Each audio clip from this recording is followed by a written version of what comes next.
نحمدہ و نصلی علی رسولہ الکریم بسم اللہ الرحمن الرحیم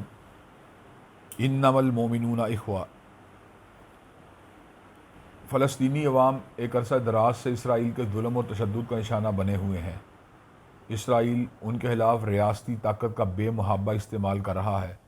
نوجوانوں کو لہو میں نہلایا جا رہا ہے، معصوم بچوں کو ذبح کیا جا رہا ہے، ہماری ماؤں بہنوں بیٹیوں کی عصمت دری کی جا رہی ہے، اور اسرائیل اس حوالے سے عالمی احتجاج کو معمولی سی اہمیت دینے کے پر بھی آمادہ و تیار نہیں ہے۔ اقوام عالم کی طرف سے فلسطینیوں کو جو توجہ ملنی چاہیے، افسوس کی بات یہ ہے کہ اقوام عالم کا ضمیر فلسطینیوں کے مسلمان ہونے کی وجہ سے سویا ہوا نظر آتا ہے۔ اس حوالے سے عالم عرب، پاکستان، انڈونیشیا، ملیشیا اور دیگر مسلمان ممالک کے اوپر خصوصی ذمہ داری عائد ہوتی ہے کہ وہ فلسطینیوں کے اوپر ہونے والے ظلم و بربریت کی بھرپور انداز سے مذمت کریں۔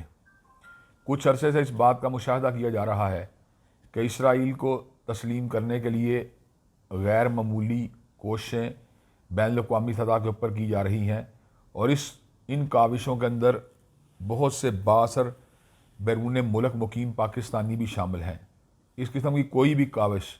جس کے نتیجے میں اسرائیل اور پاکستان کے درمیان سفارتی تعلق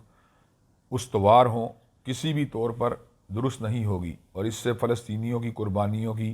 ایک انداز میں نفی ہوگی جسے کسی بھی طور کے اوپر قبول نہیں کیا جا سکتا۔ پاکستانیوں کی بھاری اکثریت کی ہمدردیاں فلسطینیوں کے ساتھ ہیں، وہ فلسطینیوں کے اوپر ہونے والے ظلم اور بربریت کو کبھی نہیں بھول سکتے۔ دوسری اہم بات یہ ہے کہ مسلمان ارض مقدس اور بیت المقدس کے اوپر کسی بھی طور پہ یہود کے ناجائز قبضے کی حمایت نہیں کر سکتے۔ اسرائیل کو تسلیم کرنا گویا کہ ارض مقدس پر یہود کے ناجائز قبضے کو تسلیم کرنے کے مترادف ہے۔ خان صاحب کے دور میں باقاعدہ طور کے اوپر قومی اسمبلی میں اس حوالے سے ایک متنازع بحث کا آغاز کرنے کی کوشش کی گئی، جسے پاکستانی غیرت مند مسلمانوں کے احتجاج کی وجہ سے ملتوی کر دیا گیا۔ دور حاضر کے اندر بھی ہم یہ بات واشگاف طور پہ کہہ دینا چاہتے ہیں کہ اگر کوئی این جی او، غیر سرکاری ادارہ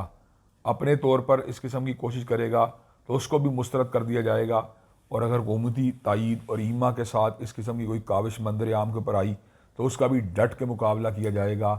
ہماری ہمدردیاں، پیار، محبت، الفت اور اخوت کا رشتہ اہل فلسطین کے ساتھ ہے، اور ہمارا یہود کے ساتھ اور ان کے غاصبانہ انداز کے ساتھ کسی بھی قسم کا کوئی تعلق نہیں ہے، اور اس حوالے سے کسی قسم کی لچک کا کوئی مظاہرہ نہیں کیا جا سکتا۔ اللہ تبارک و تعالی اہل فلسطین کی مدد فرمائے اور امت مسلمہ کو ان کو صحیح طور پر ان کے حق کو پہچانتے ہوئے ان کی تائید کرنے کی توفیق دے۔ وآخر دعوانا الحمدللہ رب العالمین۔